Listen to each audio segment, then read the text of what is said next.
Boa noite, bem-vindos todos, criançada, né? Que alegria, quanta criança, que bom, né? Ver essa renovação assim, muito bom. Bem-vindos, viu, meninos? Muito bom. Hoje nós vamos fazer aqui os nossos comentários sobre o capítulo 11 do Evangelho segundo o Espiritismo, e o nosso capítulo é Amar o Próximo como a Si Mesmo. Nada fácil, nós bem o sabemos, não é? Às vezes tem gente, né, que nem se ama. Imagina amar o próximo como a si mesmo. Tem gente que tem dificuldade até com o amor próprio. E então esse capítulo 11 e o 12 são bastante desafiadores, né? O 12 é amar os vossos inimigos, pensa. Então amar o próximo como a si mesmo traz aqui para nós uma reflexão bem profunda.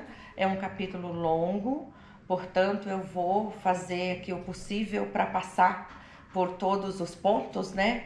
Mesmo que seja jogar luz sobre cada um dos temas. E então assim, acompanhem aqui comigo. Aqui a gente vai encontrar, neste capítulo todo, tem algumas parábolas que eu vou comentar, mas tem também destaques muito importantes que vale a pena falar, que é que amar o próximo como a si mesmo, na verdade, amar o próximo é um fundamento, assim, é uma pedra basal da moral cristã. Não é? Porque quando a gente fala de amar o outro, a gente está falando do princípio básico da caridade, né? Do perdão das ofensas. Então, amar o próximo é um fundamento da moral de Jesus. E Jesus nos ensina, dentro dessa moral, que amor e caridade são virtudes essenciais, né?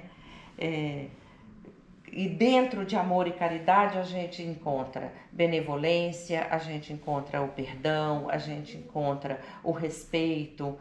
Tudo isso está embarcado dentro dessas virtudes que a gente fala. Então, esse capítulo ele é muito importante por isso, porque amar o próximo é grande, né? É como a gente nasce com essa meta, né? A gente trabalha nas empresas, tem metas a cumprir, então a gente nasce com essa meta para cumprir, de amar o outro. Porque as nossas relações muitas vezes são difíceis e a gente nasce para acertar, né, aparar as arestas e as dificuldades das relações. Então, amar o próximo pode ser um grande desafio para a gente, pode ser uma trave na nossa evolução espiritual. Se eu nasço com um entorno que eu preciso acertar as diferenças, meus aprendizados com aquelas pessoas, e eu não consigo praticar esse fundamento de amar o próximo, eu já queimo na largada, né? De conseguir pavimentar esse meu caminho aí da evolução. Então é extremamente importante a gente focar nisso. E o capítulo ele enfatiza também de deveres morais que a gente tem para conosco e principalmente para com o próximo, que é o da ajuda, é o da solidariedade, é do respeito ao outro. Então são deveres que são morais, né? Que são obrigações morais que nós temos com relação ao outro, não é? Então tudo isso nos mostra que estas virtudes, elas são perfeitamente aplicáveis. Quando a gente entende a essência desse capítulo, a gente vê como elas são aplicáveis em qualquer circunstância da nossa vida. Nós somos capazes disso. Por isso que no nosso guia, no nosso evangelho, consta pra gente essas metas, né? Então, Kardec escolheu alguns trechos, principalmente de Mateus, para ilustrar esse capítulo e duas parábolas que são muito importantes dentro aqui da doutrina que eu quero comentar com vocês. E o trecho de abertura aqui do capítulo, ele dá conta de uma situação e tem outra mais para frente também. Então aqui no capítulo 11 a gente encontra, sabe aquelas pegadinhas que os fariseus e os saduceus adoravam tentar pregar peça em Jesus para ver se pegava ele para colocá-lo em situação complicada? Tem duas aqui que são bem conhecidas e eu quero colocá-las para vocês para a gente compreender tanto a intenção e a saída de Jesus e que ensinamento que tem para nós nessas duas parábolas. Então aqui o primeiro trecho, Mateus conta que os fariseus ouviram falar, ficaram sabendo que Jesus fez calar a boca os saduceus. Os saduceus eram aquela parte dos judeus que eram mais a elite, eram os doutores da lei, eles trabalhavam lá no Sinédrio e eles eram muito, mas muito fiéis à lei, à Torá. Eles levavam muito a sério. E eles foram então fazer uma provocação para Jesus acerca da ressurreição, porque eles não acreditavam na ressurreição, na possibilidade de se nascer de novo. Os saduceus não acreditavam nisso e foram apertar Jesus para ver se pegava Jesus, né, num contraponto. E fizeram lá uma pergunta bem capciosa para Jesus e, claro, com a sua envergadura moral, ele respondeu para eles sobre ressurreição, que Deus é o Deus dos vivos, não é o Deus dos mortos, né? Como quem diz, quem está em comunhão com Deus não morre. Morre, a morte física não é o fim. Então quem está em comunhão com Ele continua vivendo e vive para sempre. Os saduceus enfiaram a viola no saco e foram embora. Os fariseus, sabendo desse cala-boca, resolveram ir testar Jesus também, com outro tema. E foram. E lá, é isso que Kardec traz aqui, das anotações de Mateus. E lá com Jesus, se reuniram com ele e um deles perguntou assim, mestre, porque eles chamavam Jesus de mestre, né? E às vezes Jesus chamava eles de hipócritas. Mestre, qual é o maior mandamento da lei? Porque eles chamavam a Torá de a lei, né? Os judeus. Qual é o maior mandamento da lei? Jesus respondeu, amareis o Senhor vosso Deus de todo o vosso coração, de toda a vossa alma e de todo o vosso espírito. E disse, esse é o primeiro mandamento, amar a Deus sobre todas as coisas. Esse é o primeiro. E tem o segundo, Jesus não se fez de pouco informado e falou, e tem o segundo mandamento, que é amar o próximo como a si mesmo, que é o tema aqui do nosso evangelho de hoje. Eles ouviram isso e Jesus falou assim, então todos os profetas e toda a lei estão contidos nesses dois mandamentos, amar a Deus sobre todas as coisas e amar o próximo como a si mesmo. E qual é o primeiro mandamento da Torá, da lei deles? Não terás outro Deus além de mim. Amarás a Deus, teu Senhor, sobre todas as coisas, com todo o seu coração. Então, eles acharam que Jesus ia responder outra coisa.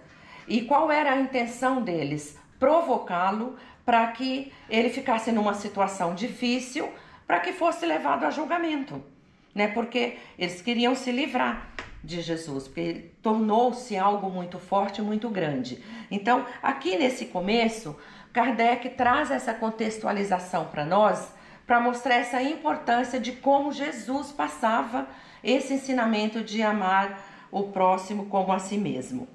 E aqui no terceiro trecho, que aqui dentro disso que eu contei, tem dois trechos. No terceiro, Kardec traz a parábola dos credores e dos devedores. Essa parábola a gente conhece, mas não sabe que ela tem esse nome.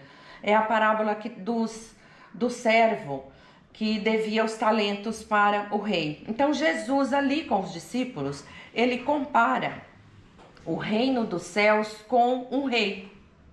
Então acompanhem aqui comigo a história, aí a gente vai fazer uma analogia do que tem de ensinamento aqui.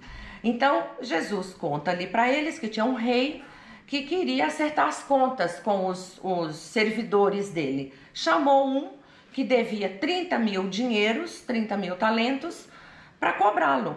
E ele falou: eu não tenho dinheiro para pagar. E suplicou para que fosse perdoado da dívida, e o rei se sensibilizou com muita compaixão e perdoou a dívida dele. Ao sair dali do local, este mesmo servidor encontrou um companheiro dele que estava devendo 100 dinheiros para ele, bem pouco. Ele foi ali na garganta do companheiro e falou: você trata de me pagar agora e tudo. E o cara não tinha o dinheiro e fez a mesma coisa que ele fez, suplicou a ele para que desse mais prazo. E ele falou: de jeito nenhum, não teve negociação, e mandou esse cara para a cadeia. Quem ouviu não acreditou e foi contar para o rei, que mandou chamar ele. E falou para ele assim: escuta, você veio aqui sem condições de me pagar, me suplicou e eu te perdoei, e você não foi capaz de fazer isso com o seu companheiro? Quer dizer, você pede perdão, eu te dou, e você não é capaz de perdoar o seu companheiro, pois serás castigado. E mandou para o cárcere também. Por que eu contei essa história dessa parábola? Porque dá para a gente fazer uma analogia perfeita com a gente, com esta comunhão com Deus. Então, quando Jesus fala que o reino dos céus é o rei, quem é esse rei? Esse rei é Deus, que também está interessado em cuidar de nós, em nos proteger. Então, esse rei é Deus. Era isso que Jesus estava querendo dizer. Proteger os seus servidores. Quem são os servidores de Deus? Somos nós, os espíritos encarnados. Nós estamos aqui e temos essa comunhão com ele, como aquele servidor tinha com o rei. Quando Deus, o rei, toma essa atitude de condenar esse servidor, essa atitude do rei, ela é o quê? Ela é a lei da causa e efeito. Então, Deus está disposto sempre a nos perdoar. Nós, como servidores, como crentes a Ele, nem sempre nós reconhecemos e repetimos o nosso ato. Então, essa dívida que esse servidor tinha com o rei, nós temos com Deus. São as nossas falhas, são as correções que a gente precisa fazer. E esse cárcere que esse servidor foi, é a nossa expiação, a nossa prova. Então percebem, acompanham o raciocínio. Deus tem toda a compaixão para conosco. Nós, como crentes, como servidores para Ele, falhamos, não cumprimos, com os nossos acordos, as nossas promessas. E aí Ele nos castiga? Não, nós sofremos as consequências da lei de causa e efeito. Nós somos responsáveis por aquilo que nos acontece, pelas nossas aflições, que seja a nossa causa aqui ou em outra vida. E aí nós temos que expiar, nós temos que passar por essas provas. Então, essa parábola, ela encaixa perfeitamente, vocês concordam com isso? Com a forma que nós lidamos, não é? Com essa comunhão que a gente se compromete com Deus. Mas Ele está sempre disposto a nos perdoar. Só que Ele pede que a gente perdoe os nossos semelhantes também. Que foi o que o rei cobrou lá do servidor dele. Caramba, você veio aqui, me pediu, eu te perdoei, e você não conseguiu perdoar o seu companheiro? E a gente fala, no Pai Nosso: ai, Senhor, perdoa nossas ofensas como nós sempre perdoamos. A gente nem fala sempre, né? Como nós perdoamos as ofensas dos outros, né? A gente fala isso, a gente faz um acordo com Deus. Aí eu deixo a pergunta no ar, se a gente consegue sempre fazer isso. E é perdão do fundo do coração, tá? Que Deus fala. A notícia é essa. Não é só dizer que perdoa, não. É perdoar de verdade. Perdoar e esquecer, né? Aquilo não representa mais, não significa mais nada. Então veja quanto ensinamento numa parábola, né? Numa alegoria que Jesus criava para falar com aquelas pessoas. A beleza da doutrina espírita está aí, né? Que nos proporciona esse entendimento dos ensinamentos de Jesus, que nos provoca para a gente reforçar essa comunhão, reforçar essa vontade de estar com Ele, de cumprir o que a gente combinou com Ele, não é? Então, gente, essa conclusão dessa primeira e com isso nos ajuda a ir aniquilando a força do orgulho e do egoísmo, porque uma pessoa que é egoísta não ama o próximo e vice-versa, não é? Então o objetivo é a gente ir enfraquecendo isso que é um grande mal, né? Tem, além dessa parábola, né, tem também uma outra que eu acho que é interessante a gente falar aqui nesse texto, que é muito conhecida, que é dai a César o que é de César. Que é tão conhecida que ela virou até um ditado popular, né? A gente usa muito na língua portuguesa, né? Quando a gente fala, dai a César o que é de César, o que a gente quer dizer? Dai a cada um o que cada um merece, né? Dai a cada um o que ele tem que receber. E aqui de novo veio quem quisesse ali provocar Jesus, né? Cheios de más intenções. Os mesmos fariseus resolveram ir provocá-lo, só que dessa vez eles não foram, eles mandaram uns emissários ir lá e cutucar Jesus. E dessa vez tentaram deixá-lo de fato sem saída, quando um dos emissários perguntou assim: mestre, é permitido pagar o tributo a César? Ou não é permitido pagar o tributo a César? Olha a intenção deles, porque na cabeça deles, Jesus ia responder sim, é permitido, ou não, não é permitido. Sim ou não, eles achavam que Jesus ia responder. Então, qualquer uma dessas duas respostas botava Jesus numa situação difícil.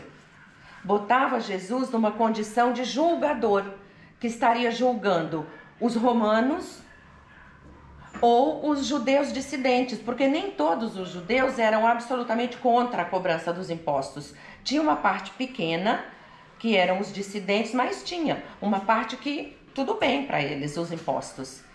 Então, a intenção era levar Jesus para esse abismo, ou com os romanos ou com os demais judeus. Só que aí, com aquela envergadura moral, Jesus, que eles colocaram na posição de julgador, mas não julgava, Jesus devolveu a pergunta: o que está impresso aí nessa moeda que você tem? Ele respondeu: aqui está impresso César. Ele falou: então você dá a César o que é de César e a Deus o que é de Deus. E o que está impresso na gente? Deus. Nós somos criaturas de Deus. Então ele está aqui, ó, impresso na gente. A gente tem a semente, a marca dele conosco. Então nós somos de Deus. Agora, o que acontece? Que tem também, à luz aqui do meu entendimento, de ensinamento também nessa parábola, que a gente pode trazer para nós, para os nossos dias de hoje. Quando Jesus disse para aquelas pessoas: você dá o que é material, porque César aqui representava o mundo material, né, que era o Império Romano, que representava as coisas ali terrenas, e Deus as coisas divinas. Então, quando Jesus falou isso para eles, ele estava dizendo que sim, as coisas da terra têm um peso e têm um valor, e as coisas de Deus também. Só que as da terra, as coisas terrenas, as materiais, não podem pesar e valer mais do que as de Deus. E aquele povo, naquele cenário, aqueles que estavam ali inquirindo eles não davam o peso que as coisas terrenas tinham. Eram extremamente devotados à lei, e para eles o que estava na lei, e eles seguindo o que estava naquela lei, para eles estavam bonitos, estavam bem na fita com Deus. Mas tem coisas aqui também da terra, não tem, gente, que a gente tem que valorizar? Nossa saúde, a vida, as leis que nos protegem, o ar-condicionado, o ventilador no calor, a luz, a natureza, o que é daqui tem valor e a gente tem que proteger e tem que dar esse valor. Então, tem que dar o valor para isto e tem que dar o valor para Deus. E muitas vezes a gente aqui imerso, né, sugados pelo cotidiano, a gente não dá os valores devidos às coisas, ou exagera, dando valor às coisas materiais, às coisas de César, e esquece das coisas, dos nossos acordos, da nossa comunhão com Deus. Ou ao contrário, tem gente que é extremamente devotado e esquece de cuidar de si, de cuidar da saúde, de cuidar do ambiente, do entorno, da natureza, do outro, né? Cuidar do próximo. Não tem gente assim também? Então, aqui nessa parábola que a gente conhece tanto, tem esse ensinamento aqui embutido. Então, assim, dê o peso certo para as coisas. Cada uma tem seu peso. Nós não podemos negligenciar nenhuma. E não podemos misturar as coisas, porque cada uma tem o seu valor. Então, o que essa parábola traz para a gente é de verdade a consciência dessa necessidade da gente se preocupar com o outro, né? Porque a justiça de Deus, ela não é uma justiça punitiva, ela é uma justiça educativa. Então, educativa como? Através da reencarnação. Quando a gente nasce, é uma oportunidade que nós temos de passar pelas provas e de exercitar tudo que a gente precisa para ficar bem e para buscar a nossa evolução. Outro ponto também que eu acho interessante falar é que, à medida que a gente se conscientiza do amor ao próximo, de que nós devemos cultivar isso, nós nos afastamos da chaga imoral do egoísmo, que também é um ponto aqui desse capítulo. Cada pessoa que crê em Deus, que segue o Evangelho de Jesus, tem obrigação de virar todas as suas armas para acabar com o egoísmo e com o orgulho, porque eles são absolutamente antagônicos a amar ao próximo como a si mesmo. Porque amar ao próximo como a si é não desejar mal para o próximo, é não ofender o próximo, é perdoar as ofensas, não é? Então aí é que de novo eu falo da beleza da doutrina espírita, que nos ensina o que é de verdade isso, porque senão amedronta muito. Eu não consigo amar o próximo como eu me amo, então, quer saber, eu vou desistir, né? Então, para o Espiritismo não. Kardec trouxe para nós a clareza sobre tudo isso aqui, que a gente comenta aqui toda semana e que pavimenta o nosso caminho de uma forma muito menos espinhosa em direção a essa evolução espiritual. Tempos bons e tempos de fraternidade estão cada vez mais próximos aqui de nós. Nós estamos em transformação e evolução no nosso planeta. E esses tempos nos mostrarão como de fato essas leis universais do amor e da caridade estarão cada vez mais próximas de nós. Só que nós temos que fazer a nossa parte. Gente, essa é a minha reflexão do capítulo. Leiam, não deixem de ler, ele é bem longo. Eu tentei passar aqui por todos os pontos para falar para vocês sobre essa necessidade da gente olhar para o outro, né, da gente se preocupar com o nosso entorno, que isso é ferramenta para nós de desenvolvimento espiritual, tá bom? Então eu peço que assim agora a gente continue nessa atmosfera aí de tranquilidade e envolva aqui a Jane para receber o mentor da noite. Seja bem-vindo, irmão.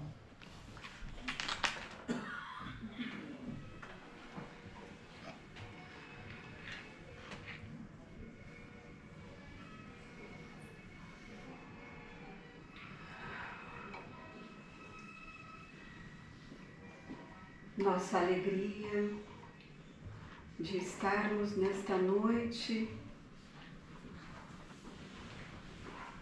com os queridos irmãos para algumas palavras deste Evangelho, base da moral do Cristo, resumindo sobre amar ao próximo como a si mesmo. Queridos irmãos, há mais de 2000 anos, vem o Evangelho trazendo aos corações esta reflexão tão importante sobre a união, o perdão, a fraternidade, que traz Jesus aos corações. Já dizia Jesus em seu tempo que não valia a lei olho por olho, dente por dente, que já não valia a lei do egoísmo, do orgulho, já não valia a lei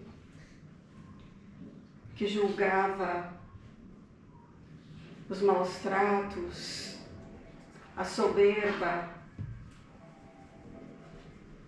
Muitos se perguntavam: Senhor, como posso amar aquele irmão que dilacerou meu coração?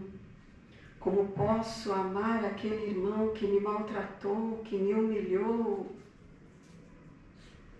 Como posso, Senhor, amar aquele irmão que me trata pior que um animal? E Jesus, em sua sabedoria e seu amor, olhava a todos. Sim, você pode amar aquele irmão que lhe humilhou, que lhe maltratou,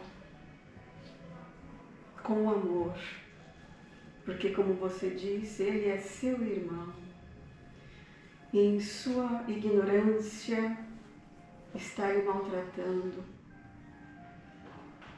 mas ele não sabe o que está fazendo.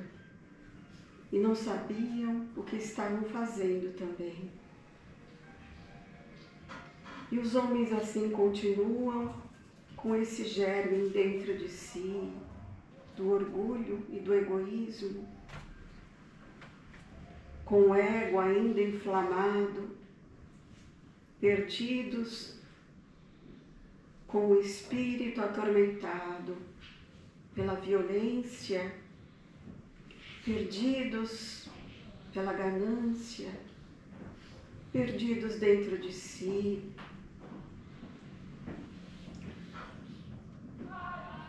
perdidos, desconhecendo as leis, principalmente, como a irmã disse, as leis da reencarnação e as leis de causa e efeito.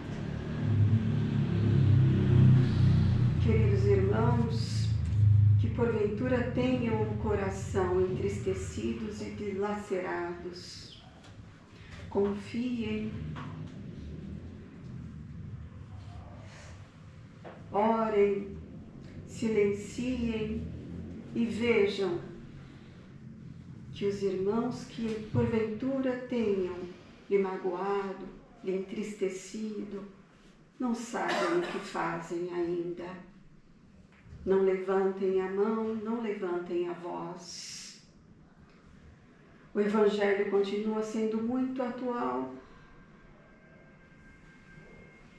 porque ainda estamos em tempos de transição, porque continuamos ainda em tempos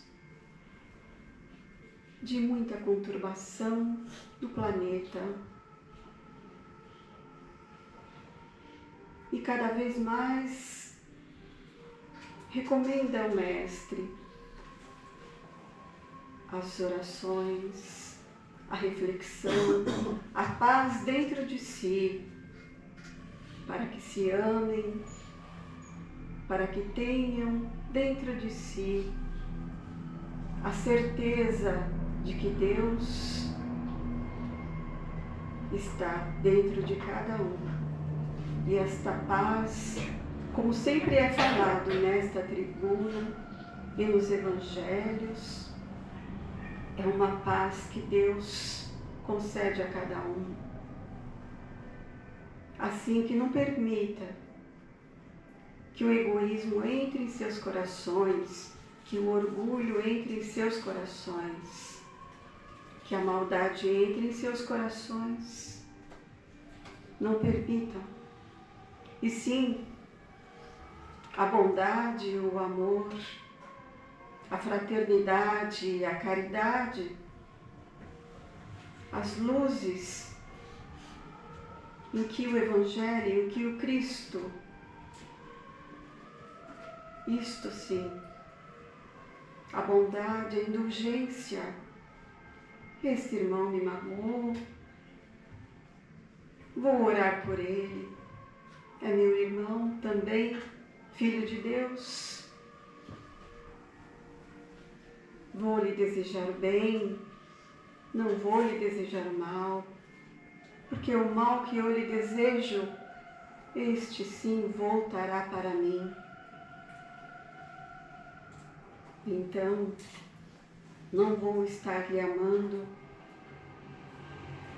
porque não é isso que Deus quer de mim. Porque Deus é meu Pai e Deus também é Pai deste irmão que me maltratou. Deus quer que cada um evolua a seu tempo, mas cada um tem o seu tempo e Deus respeita. Queridos irmãos, que todos possam, em suas preces, rogar a Deus por uma paz a todos, mesmo aqueles que não o conhecem, por uma paz, uma fraternidade,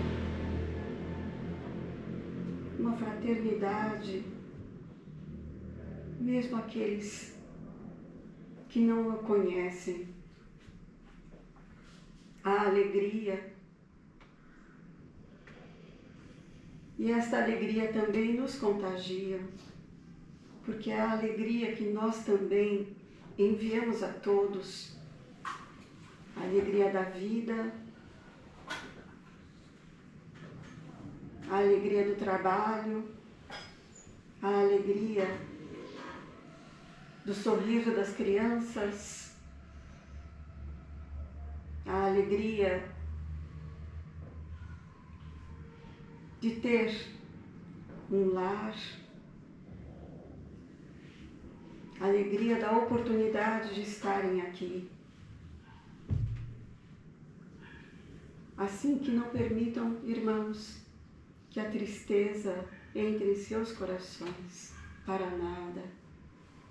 Tenham fé e esperança, porque assim dizia nosso Mestre, que sempre estará conosco e Ele está conosco. Das altas moradas, através de seus ministros, está conosco. E assim, rogando a Jesus.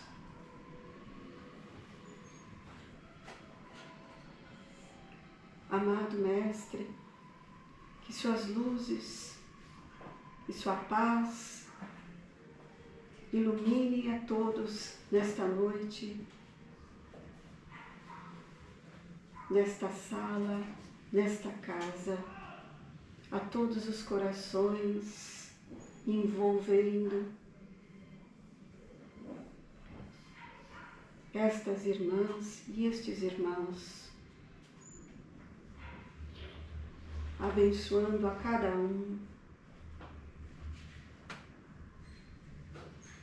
com muito amor.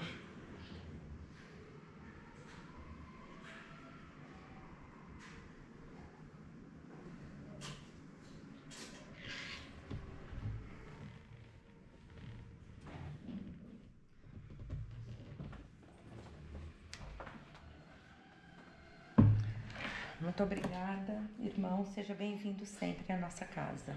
Maravilhosa mensagem. Irmãos, vamos então agora nos preparar para o encerramento, mantendo os nossos olhos fechados e essa vibração tão positiva depois de tão linda mensagem que acabamos de receber, que nos incentiva a não desistir, continuar no nosso caminho, nessa comunhão com Deus e com Jesus. Sê conosco, Senhor, na nossa caminhada.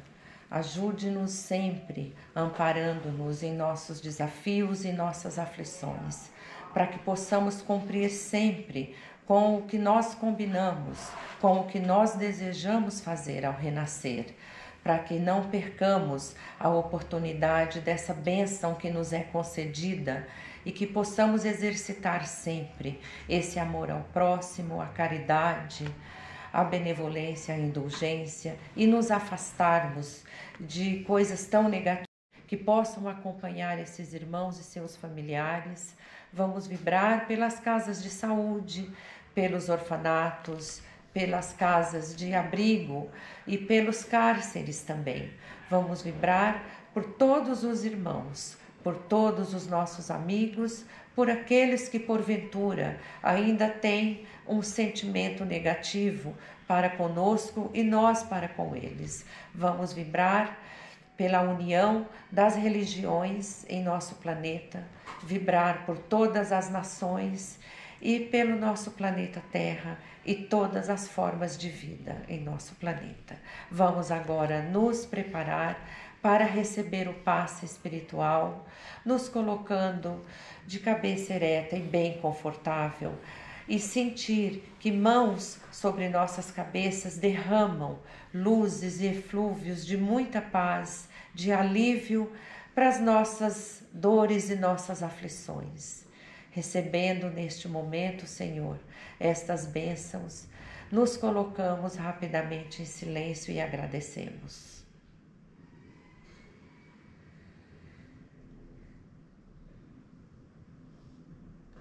Graças a Deus. Vamos pedir licença para encerrar a tarefa da noite e depois quem tiver em atendimento que se dirija à assistência. Vamos encerrar com a oração que Jesus nos deixou. Pai nosso que estais no céu, santificado seja o vosso nome. Venha a nós o vosso reino, seja feita a vossa vontade, assim na terra como no céu. O pão nosso de cada dia nos dai hoje, Senhor. Perdoa nossas ofensas, como devemos sempre perdoar a quem nos tem ofendido. E não nos deixeis cair em tentação. Livra-nos, Senhor, de todo mal. Graças a Deus, graças a Jesus. Que assim seja, que voltem todos aos seus lares na paz do Senhor. Um ótimo resto de semana.